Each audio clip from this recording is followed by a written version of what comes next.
Again, we are going to make our way through Isaiah chapter 38, verses 9 through 15. But before we can do that, we must do what we always do, back up, discuss what we talked about last week so that we keep everything in its proper context. Now, last week, we made our way through Isaiah 38, verses 1 through 8. Man, numbers lately just haven't been getting along. But anyway, so we made our way through verses 1 through 8.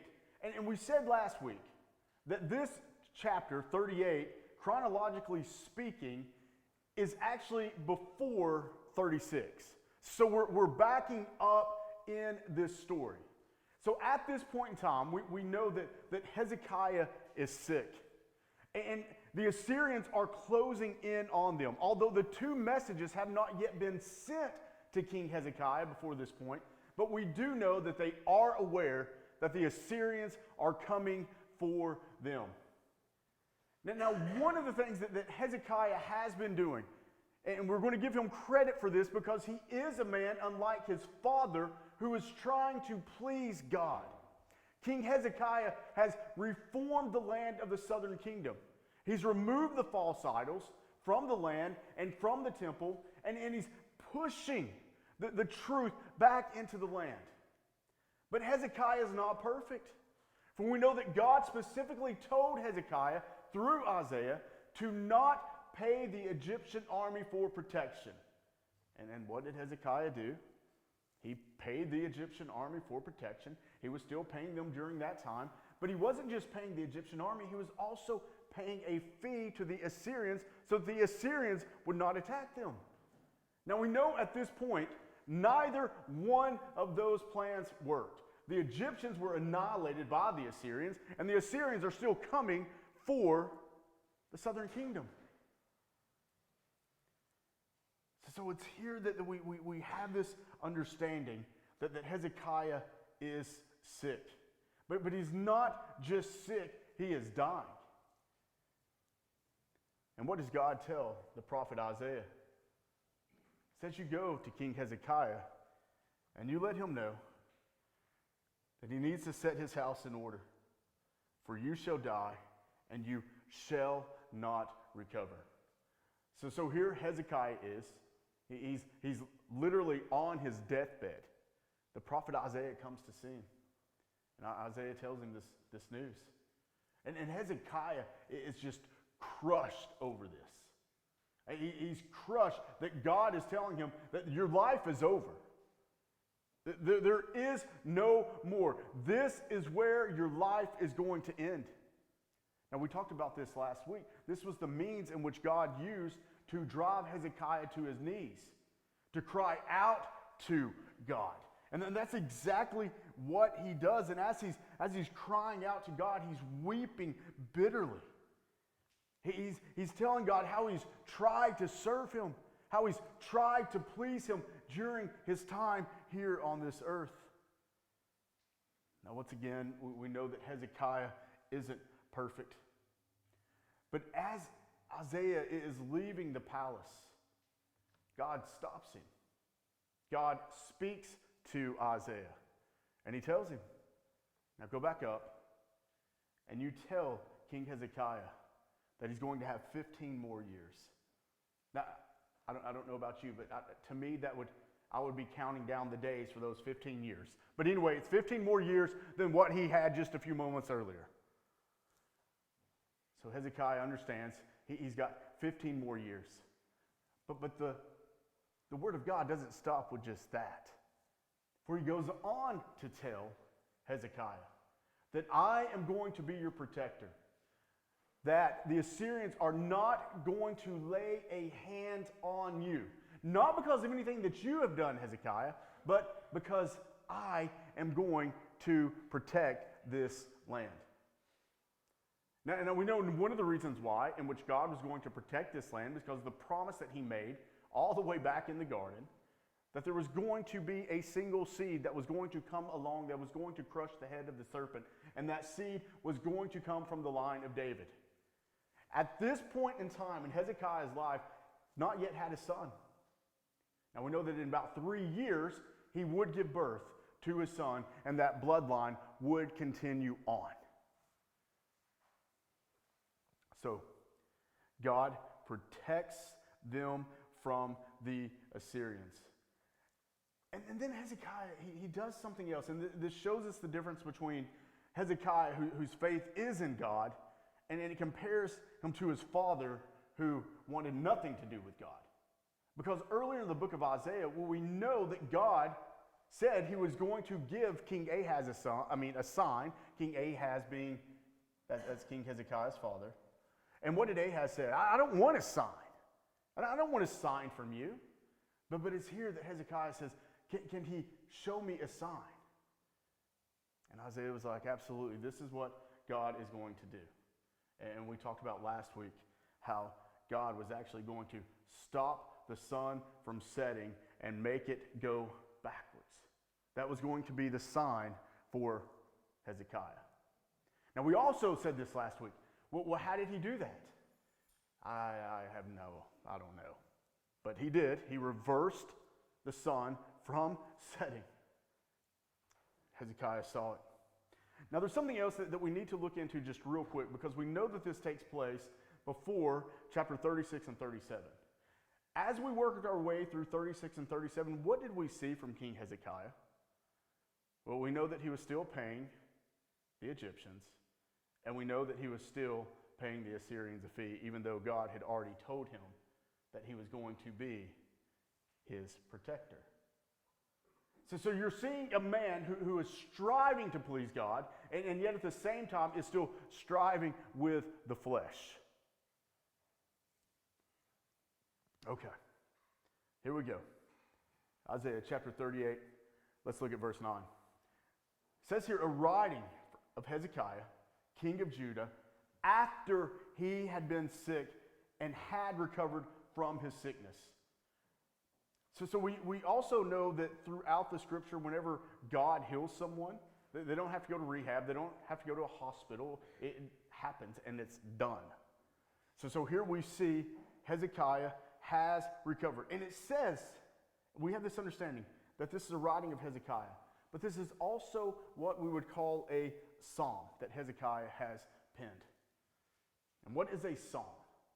A psalm is a song or poem used in worship.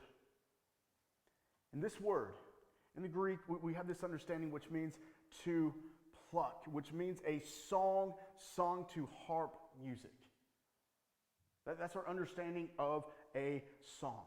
And finally, of course, the English word, we use the word psalm, which means song, but usually refers to a sacred song, regardless of what instrument it may be played with. So here we have this psalm from Hezekiah. Now look at verse 10. He says, I said in the middle of my days, I must depart. Here Hezekiah is. He's in the prime of his life. Everything seems to be going well for him. I mean, he is a king. Now, he does have the Assyrians bringing down his neck, but up until this point in time, he's a king. He's a young man. He's thriving. He's trying to reform the land for God.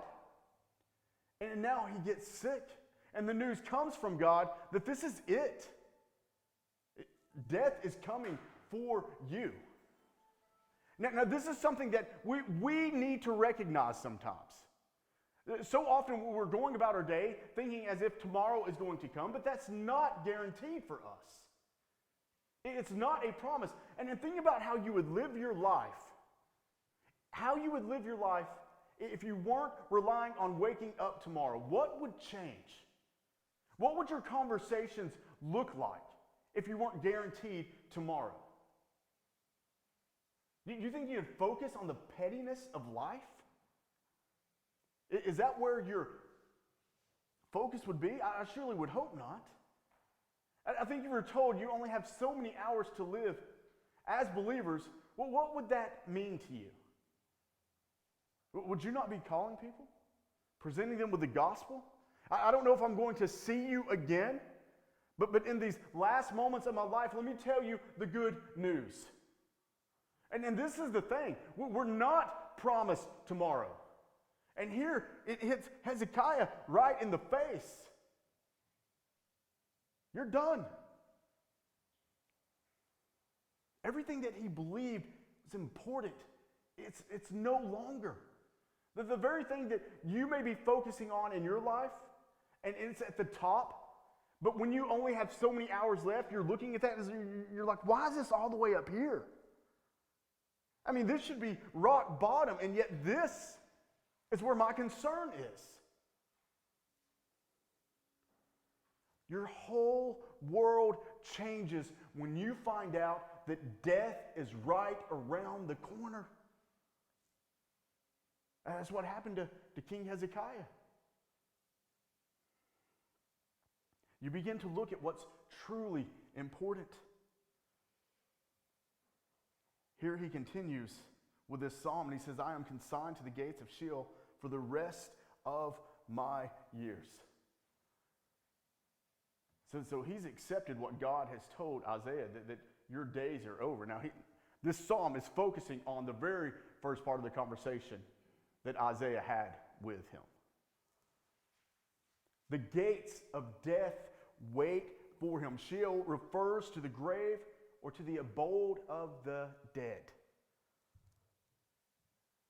Hezekiah believed at one time that he was going to be around for a long period. But that's not the case. And I know this seems a bit dark, and maybe it should be. Maybe we should focus on that day when we take our last breath. Maybe we need to get our life in order by thinking of it in that manner. If I don't have tomorrow, what am I going to do in these final hours? I hope it gives you some perspective.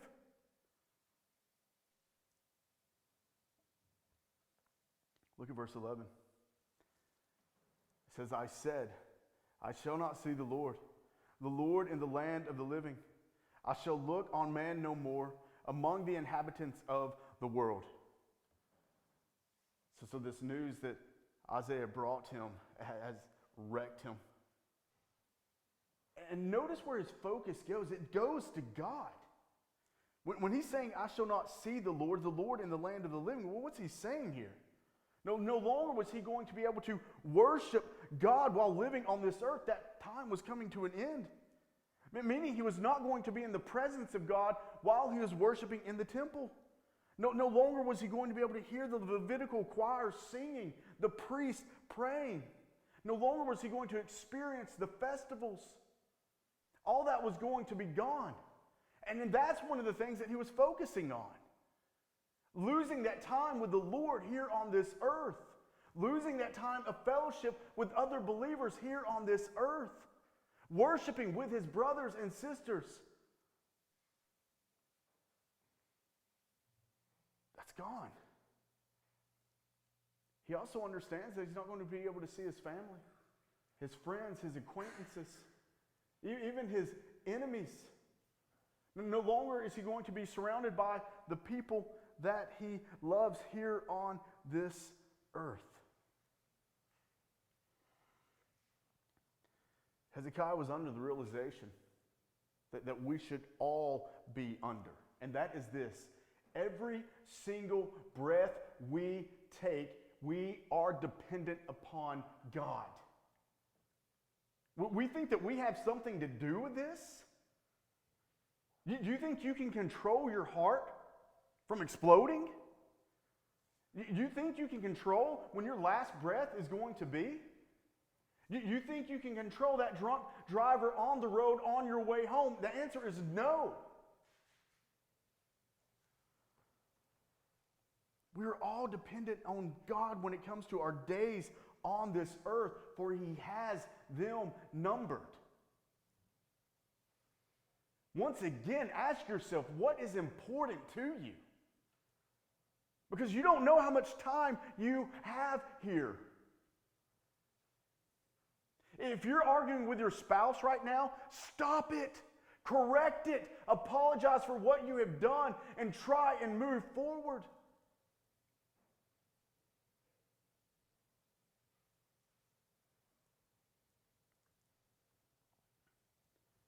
For your days are numbered, and we're not promised tomorrow. These verses should be putting everything that we hold to in perspective. I mean, what do we need to say? What's that conversation you need to have with your family? You need to have with your friends who do not know Christ. Well, what are your actions that you need to be leaning into when it comes to your friends and your family members because you do know Christ and you want to emulate Him? What needs to be done?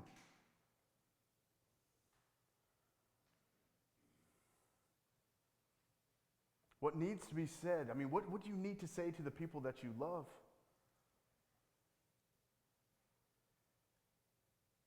Think about some of the arguments that you've had. Whether it be with a friend, a family member, spouse, children, whatever the case may be. And you do think about that argument.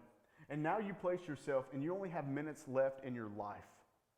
How do you want that to be resolved before you breathe your last breath? What do you want your children to hear before you leave this earth?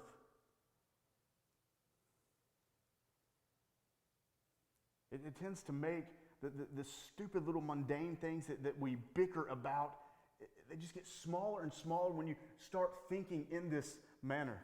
It gets a little bit dumber. Because we're not promised tomorrow. Now look at verse 12. It says, my dwelling is plucked up and removed from me like a shepherd's tent. So we're seeing some illustrations here that he's going into. And the reason why he's using this illustration is because he's describing how man misunderstands or doesn't interpret life properly. You see a tent that's sitting there for a period of time. And it looks like that's its permanent home. Up until one day, that tent is removed. The grass has grown up around it. Whatever's underneath it is now dead. But give it enough time, the grass will grow back. And the tent will be as if it never was there. That is your life here on this earth. And yet, what do we think? That we're here permanently? That was Hezekiah. That was his thinking. He's in his prime. He's not ready to go yet. He goes on to say, like a weaver, I've rode up my life. He cuts me off from the loom. So you can picture this weaver who's working on this piece of cloth on her loom day after day, and there's just one passerby who continuously walks by. And he sees this specific cloth on the loom day after day.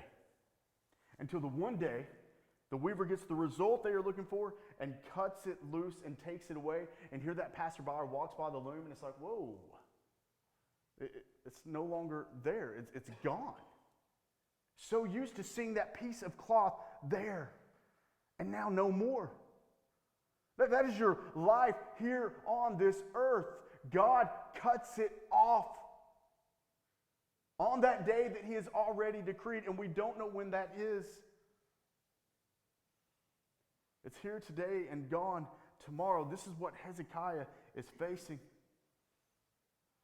He even goes on to say, from day to night, you bring me to an end. It's the same with life. From day to night, it is God who brings you through it to the end. But this is also a reminder. It goes back to this. What are you focusing on right now? Well, what is troubling you right now? This is also a question you need to ask yourself, because I'm sure Hezekiah was. Are you living your life for yourself, or are you living it for the one who has redeemed you? Because let's be honest, the temporary is going to determine eternity for you.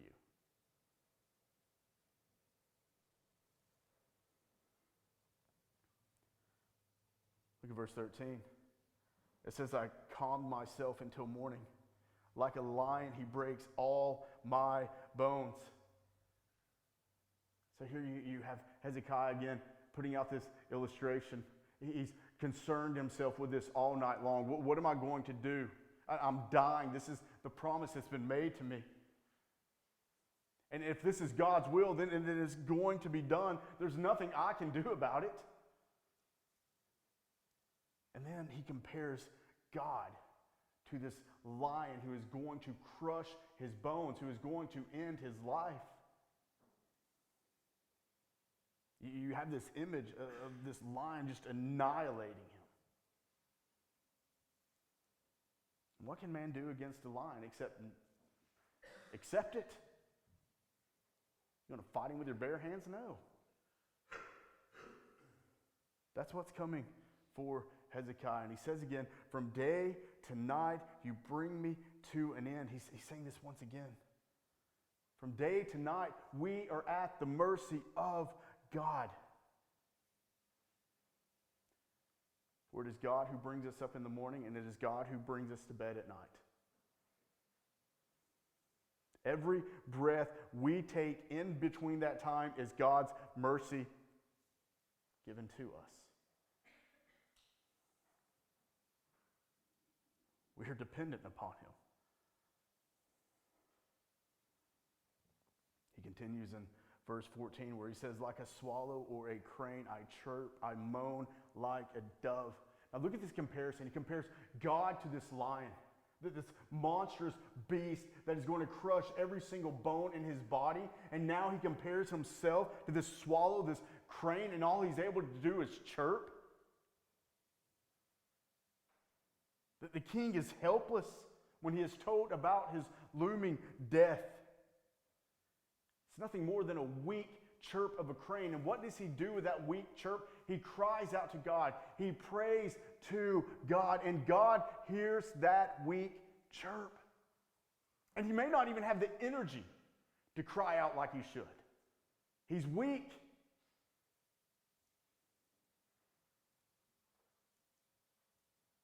He's helpless in and of himself. And look at what he does. My eyes are weary with looking upward. Hezekiah knows that there's only one he can look to. During a time where they worship numerous gods, here Hezekiah has cleared the land from that nonsense, and he's looking to the only one who can rescue him, the true creator. Just looking up.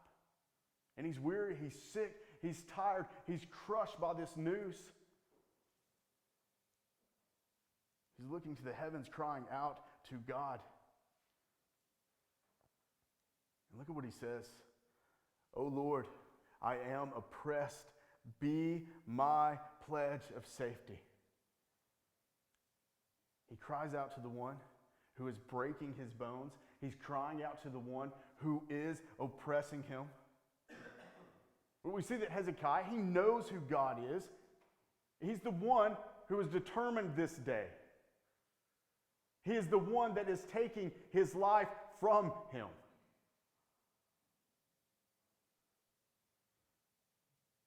And yet God is the one who cares for his children enough to deliver them. See, Hezekiah has the understanding that there is nothing outside or beyond God's control. Hezekiah understands that God is sovereign over everything. In this moment, he understands that. Does he keep that understanding? No, or else he wouldn't keep paying the Assyrians or the Egyptians. But in this moment, when he is facing death, he knows who is sovereign.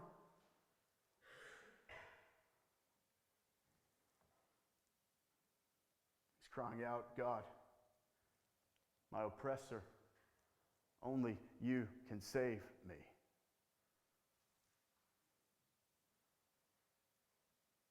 Look at verse 15. What shall I say? For he has spoken to me, and he himself has done it. Hezekiah knows that the matter of his life, it's in the hands of God. No matter what we may say or do, once again, our time on this earth has already been determined. We know that God knows when that time is, but we don't. So we cry out to the one when we are sick. When something tragic has happened, that's who we cry out to.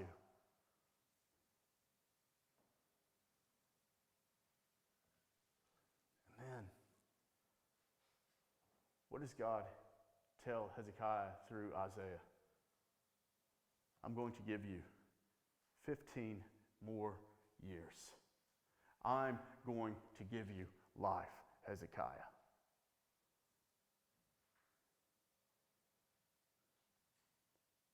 And look what Hezekiah says here.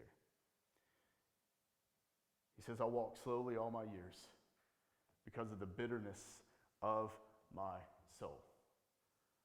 Now I'm going to be honest with you here. I'm struggling where I fall on this interpretation. If Hezekiah is taking this news as a positive, that God has given him an additional 15 more years, then this means that Hezekiah is not going to live in the way that he once did. He's going to try to live a life that is pleasing to God. He's going to live a life in humility, and he's going to be grateful to the Lord for his mercy upon him. So he's going to walk in a manner where he is able to, put it in a very lame way, stop and smell the roses. To not take this life for granted as he once did. He's going to take advantage of the time that he has left on this earth. Now, if he is taking this in a negative,